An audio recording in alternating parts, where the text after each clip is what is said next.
Right, so Israel's army is pulling back from Gaza, is it? Well, so the headlines tell us anyway, but it's hard to tell when every exit is leaving another block in ruins. The ceasefire has technically begun. People are technically, however, still dying at Israel's hands. Bulldozers are still finishing what the bombs started even as they leave.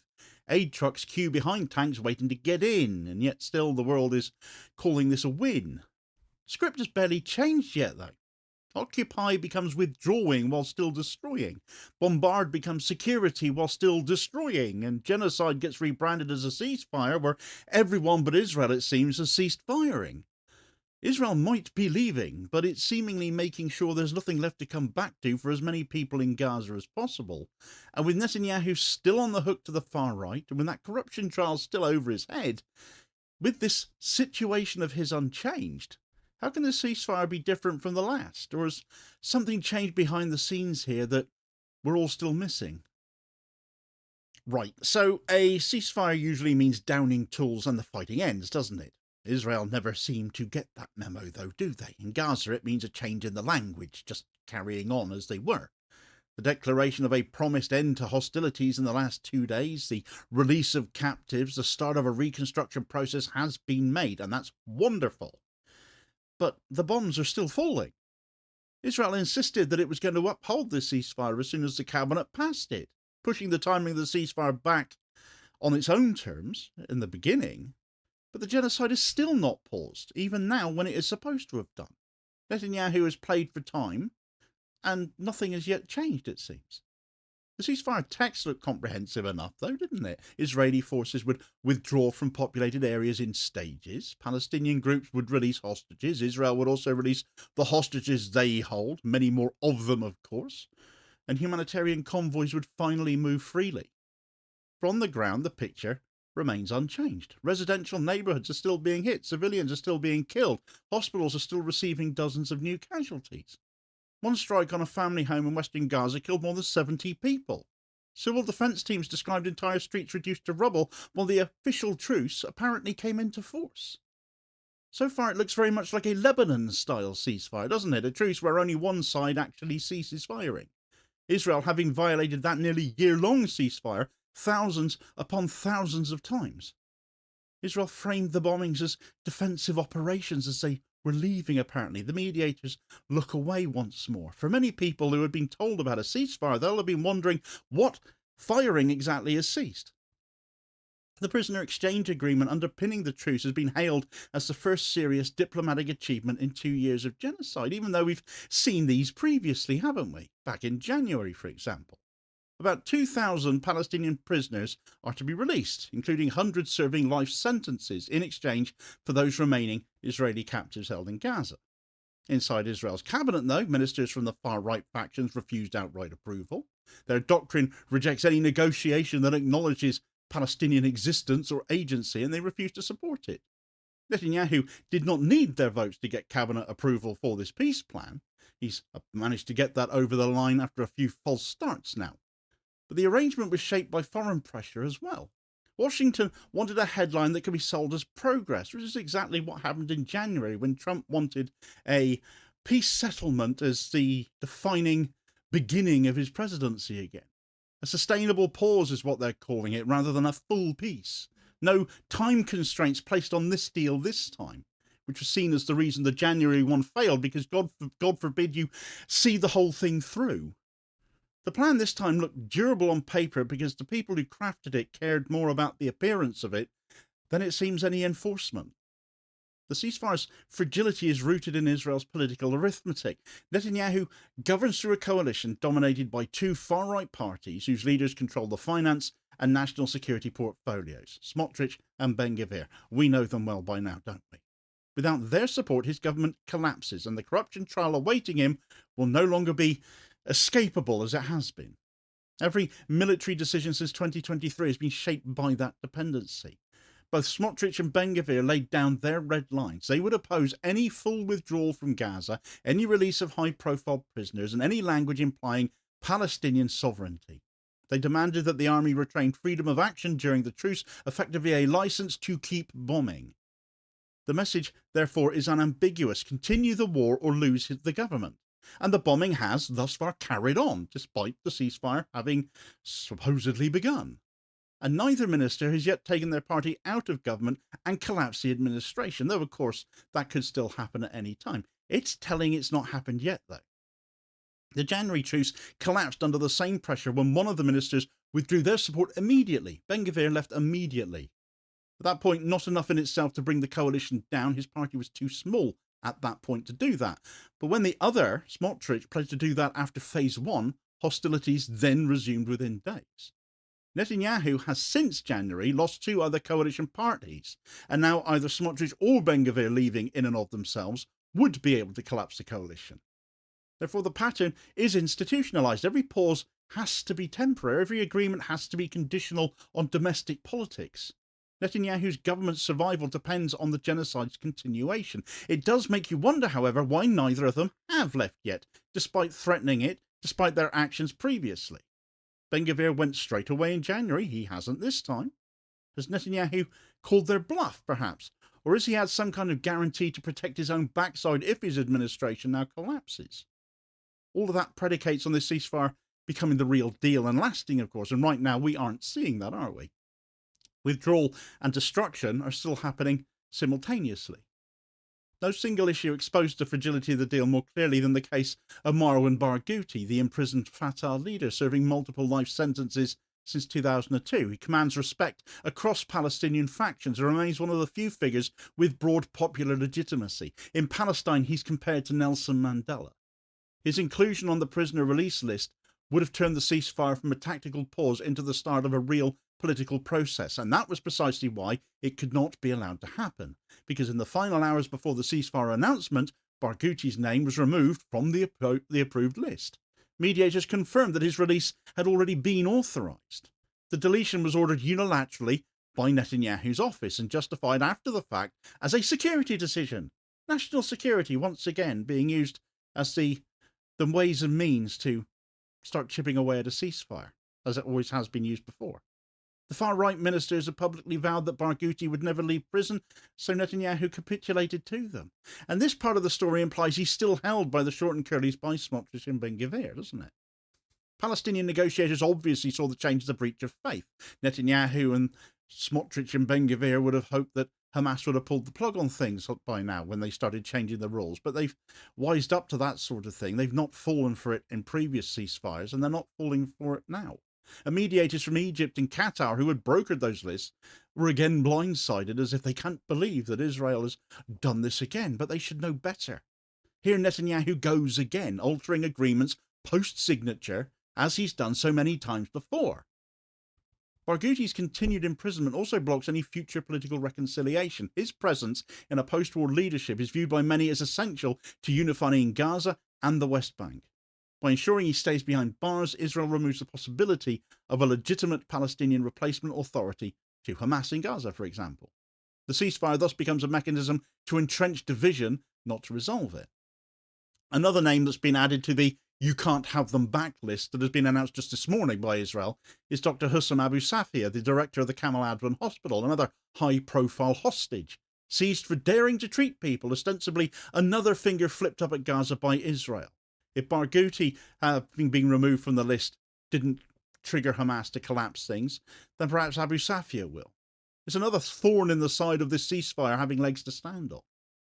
Within 24 hours, though, of the truce taking effect, Gaza was again under bombardment, though. Strikes across western Gaza City, including the attack on the Gaboon family home, killed and wounded scores of civilians. All occurred after the ceasefire start time.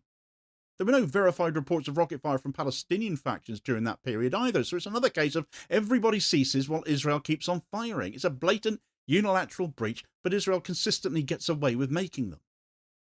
And Israel justified the attacks as operations against militants exploiting the ceasefire.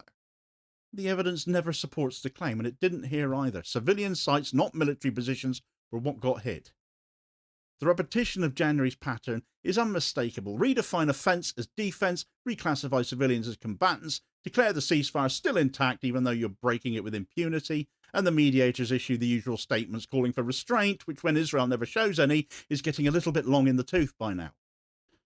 But the effect was to normalise violence within the framework of peace. Each bomb became an act of implementation. In legal terms, the truce ceased to exist the moment offensive operations resumed.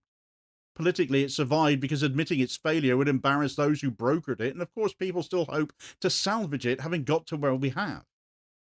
But while Gaza continues to be hit, the United States announced the deployment of several hundred troops to assist humanitarian logistics and monitor the ceasefire. Officially, their duties are to be limited to engineering support and aid oversight. Unofficially, the deployment changed the entire dynamic of accountability this time round. The United States remains Israel's principal arms supplier, though, providing billions in annual military assistance. The genocide could not have taken place without them. To act simultaneously as monitor and armourer is a contradiction that cannot be reconciled. The presence of American personnel on the ground will give Israel diplomatic cover for future operations. Any new offensive can be justified by the US presence. It should be a UN presence. That it isn't should ring alarm bells. No other nation has sent soldiers to oversee the ceasefire. European and regional partners restricted their participation to civilian monitors stationed outside Gaza. The result is a truce policed by one side's chief ally. Humanitarian organisations have quickly warned that this arrangement destroys the credibility of any verification process. It turns supervision into complicity. Aid agencies have already documented repeated Israeli strikes on humanitarian convoys and logistics hubs in previous months. Those incidents occurred while US oversight structures were nominally in place, overseeing, for example, those GHF aid hubs as they were. The new deployment changes nothing except optics. It suggests control, but without providing any protection. Gaza's local authorities have therefore called for an independent verification mechanism under international, not bilateral authority. That demand has, of course, been ignored. So behind the shifting headlines, the deeper war continues against Gaza's ability to live.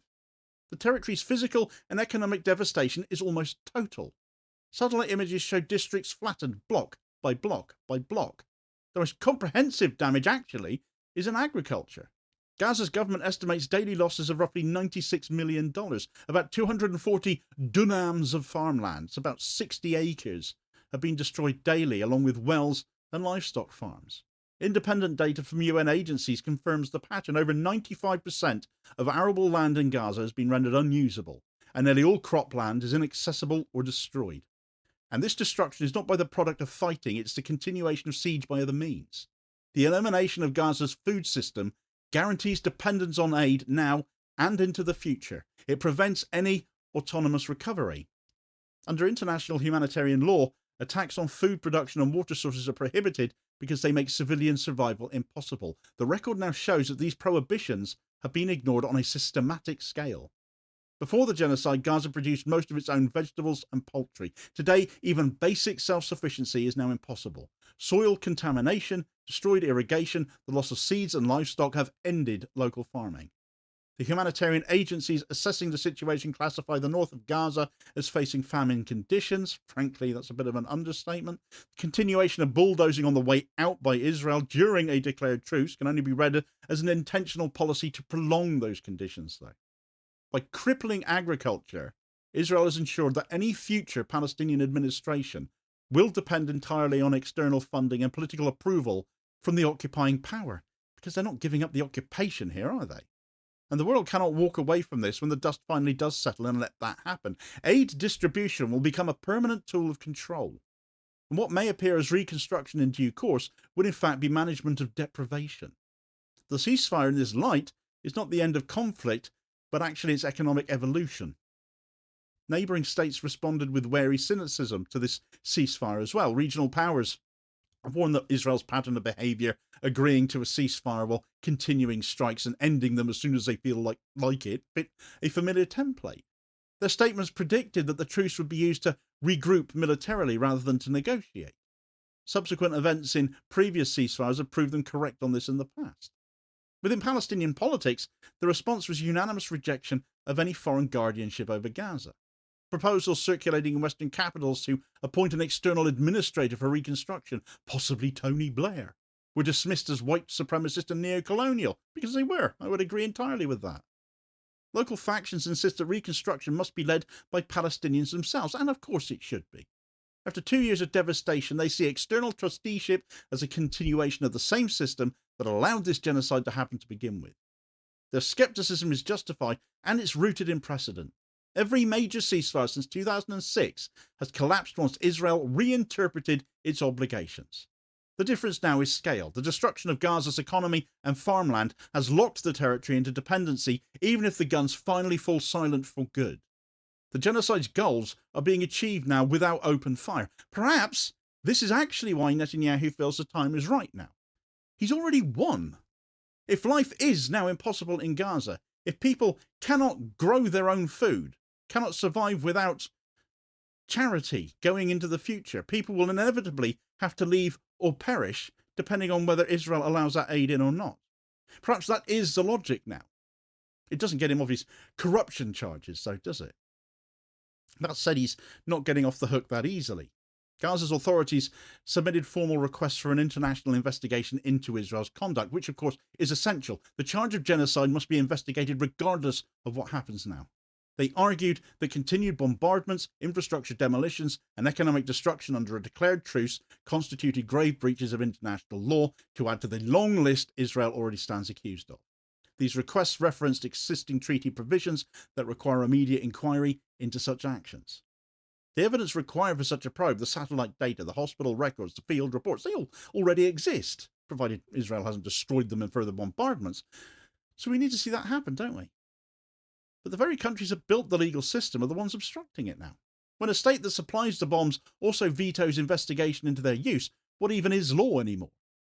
Gaza's experience exposes that contradiction more clearly than any academic debate possibly could.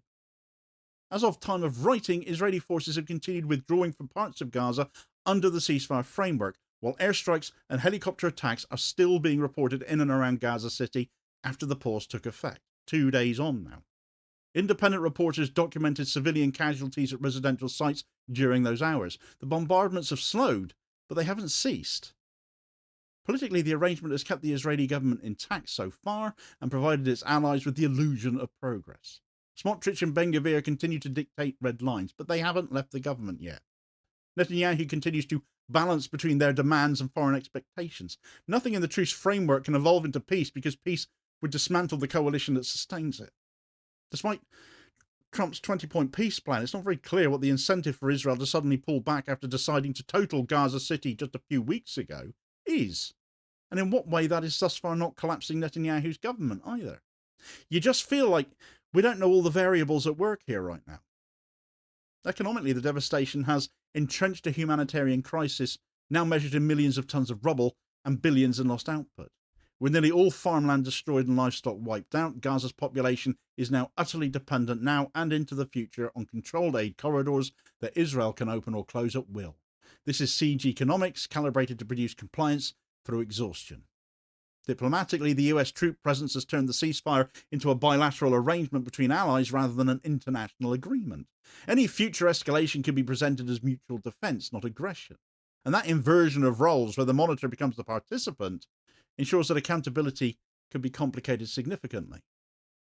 Regionally, the skeptics have been vindicated. Israeli operations continue along the Lebanese border, for instance, justified as preventive security Assad is, while airstrikes in Gaza are still being reported as well. The truce exists only within the discourse of those who need it to exist.